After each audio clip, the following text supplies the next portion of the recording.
Confront the AP. I'm looking for feedback from others who have been through something similar. Mine, male 31, and female 28, wife of 5 years, 14 high school sweethearts. I became preoccupied with graduate school and working 2 jobs. She began a new pastime, and the AP, male 4 to 5, filled the void. AP is unmarried. They had once on a vacation last month, and she instantly left me for him. I discovered via my investigation that they had never been intimate before. We'd been 1 month since D-Day. She has a new residence, and she claims she doesn't remember who he was to her. BF/GF, friend with benefits, etc. They are, nevertheless, still seeing one other. I knew who he was. He knows who I am and has bought me a couple beers. My concern is if I will be able to live with myself if I do not confront him about it. I'm certain that I'll be able to keep my cool and avoid becoming physical. I simply want to approach him and yell, "What the are you doing?" Begin conversing. I'm not expecting it. Response from him. I'm not searching for an explanation. I think all I want to say is that I'm not happy with what's going on. Thoughts? Thank you very much. For the time being, I've opted not to confront. He's a jerk who does not deserve my emotional suffering.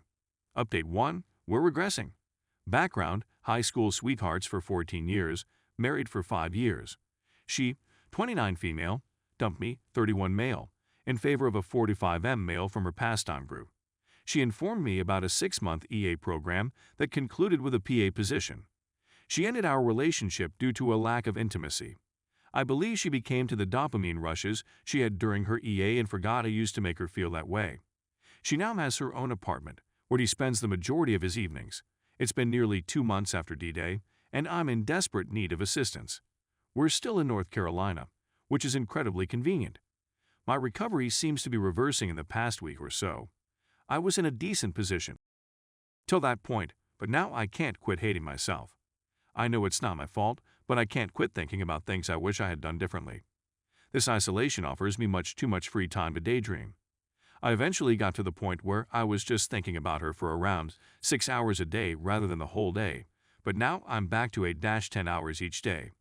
One of our common friends asked whether it would make me feel better if they ended up marrying, as if it wasn't just a fling, but she fell in love with him. Obviously, my response was hell no. But I can't hit it out of my thoughts, as if she knows something I don't. It irritates me. I've told this buddy not to bring up the subject with me again. I know she's the one who's broken, and I was a decent husband, but I can't stop hating myself for not being the man she needed after all these years. Thank you very much. Update 2. It finally occurred, according to the second update. Background: my 5-year-old wife. We were 14-year-old high school sweethearts. Cheated on me with an older guy while on vacation with her boxing group. It had been a 6-month EA, culminating in a PA and her leaving me for him. I'm now going through a divorce. Update: in 4 months I can't help but giggle at the insanity of 2020, and we're only halfway through. SDBXW and I have been NC for about 3 months. Our divorce papers have been filed uncontested, and our hearing date has been set for the end of June. Theoretically, it should all be finished shortly. She's been telling everyone that they're no longer together because she fell in love with someone else. Doesn't it sound romantic? Of course, she decides to leave out the whole cheating portion. Overall, I've been feeling great. As much as I despise the quarantine, it forced me to remain at home and grow accustomed to being alone. I now look forward to my alone time. On weekdays when I work from home, I have a highly productive and healthy schedule that I follow. I've gone on around 8 dates with a beautiful new lady who is overjoyed to be with me, and it feels great. NRE really feels like a drug, but I have the foresight to recognize that this is what these sensations are. This is the simple part. I've been very honest with her about my circumstances, and she's been quite understanding. When I'm having a difficult day, typically brought on by a dream, I tell her that I need some space that day, and she's quite understanding. After 3 months of NC, my SDBXW contacted me saying, "Hey, I was just checking in to make sure everything was well with you. If you need to speak to someone, I am available." For want of a better description, this message truly messed with me. I'm sure most of you can identify. I felt grief, rage, uncertainty, and everything in between. I had a few responses typed down, but I erased them all as well as the content. I'm pleased I did it now. Then today, when I contacted her about some issues, I continued receiving emails from our former bank. She apologized once again, saying, "Sorry about that. If you don't want to chat, I understand, but if you want, please know that I am here for you." Again, erased with no response. No contact is really the only option. It's natural for me to want to read into these messages. I wonder whether things with old guy dipshit are finally coming apart, or if she has something she wants to tell me, or if she heard I'm dating someone else.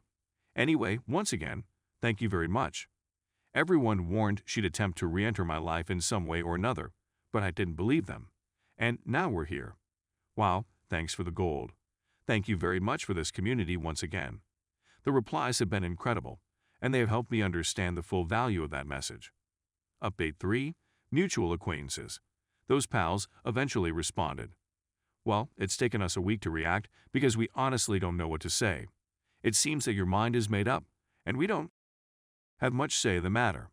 We hope you are pleased with your choice and that it brings you serenity. We'll always be here if you change your mind, but we're not going to allow anybody tell us who we can and cannot be friends with. We're all adults, and what occurred between you two is your business. We really hope that this isn't the end of our relationship, but the ball is now in your court. I also discovered that they are in an open relationship that is not functioning. This might explain why they are more forgiving of her conduct than the normal relationship. Last night, I got into an altercation with some pretty good mutual friends who continued attempting to console my ex. They continued telling her that there are two sides to every story and that she is in pain as well, still with APBTW. This SMS was delivered to them this morning. Please let me know if this seems realistic. Sorry if things got heated last night. I was outraged not because of XWA activities, which had already occurred. What wounded my sentiments the most was when you claimed you didn't know whose narrative to trust. As I already said, I'm not flawless, and no one is. The truth is that we did not grow apart, and we did not agree to split ways. She had an affair with me. I was used and then abandoned. That is the reality. How individuals perceive and act on that story is entirely up to them. I know you care about her as a friend, which is reasonable, but I can't be your friend as well. I need individuals in my life who believe and trust in me, who aren't also friends with the individual who purposely and knowingly caused me so much pain. I'm not asking you to choose sides. You've already said that you won't. But this continual straddling of the fence does not work for me. When I discovered that my closest buddy had cheated on his wife, I informed him that he was no longer welcome in my life. That is not acceptable to me. Those are my principles. I love you guys and value your relationship, but I've realized that you'll never view her the way I do.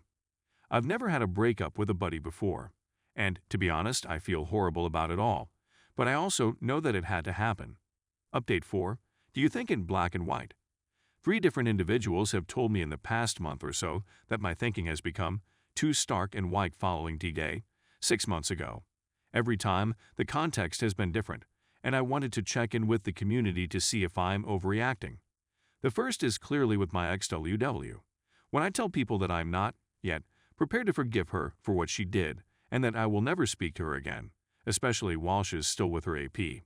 Some friends, from whom I have since separated, tell me that she is suffering too, and that I am being too callous about someone I used to love. I let go of the aforementioned friends because they continued attempting to justify my ex-WW conduct based on what she told them.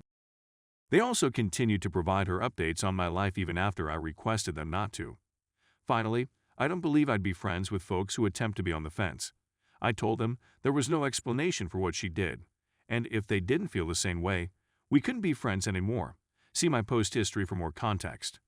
My mother believes I overreacted and am thinking in black and white. Today, I was discussing a couple I know who have a really toxic relationship. He was arrested for domestic abuse on her, and he's a drinker. My excellent buddy said that maybe they are simply trying their best, and that it is working for them. She sleeps around, and they met on Ashley Madison.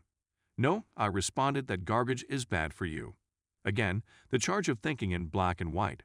My issue is, am I insane to believe that I do not want these kind of individuals in my life?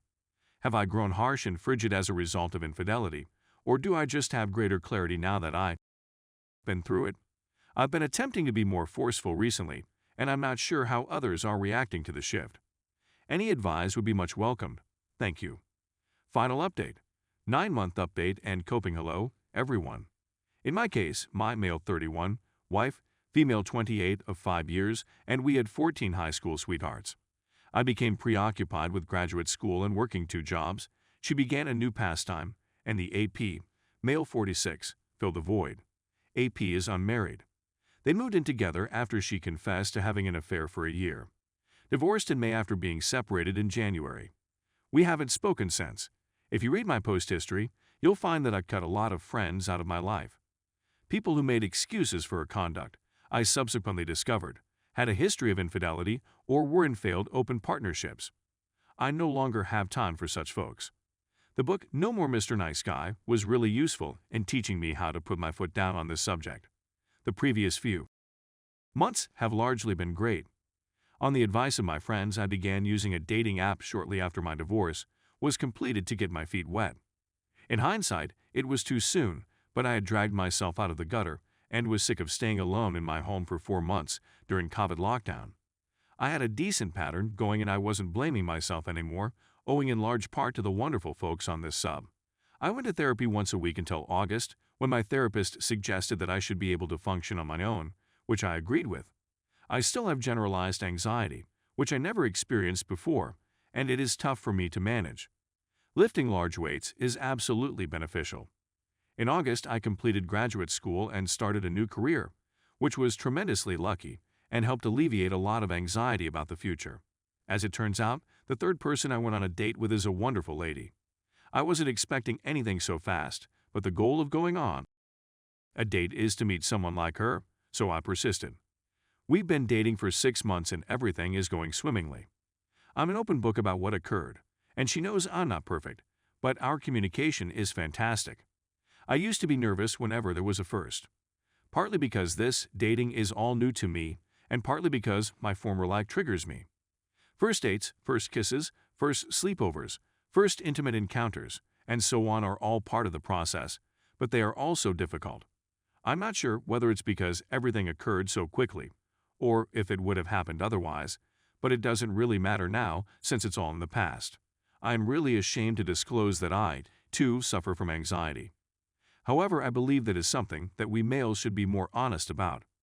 Fortunately, my GF has been wonderfully supportive and understanding, but when it occurs, I'm quite critical of myself.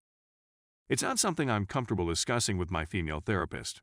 I can usually get out of my brain, but not always. My concern is, has anybody else experienced generalized or anxiety as a result of infidelity? If so, how did you overcome it? If you don't want to share your problems openly, send me a private message. Thank you very much.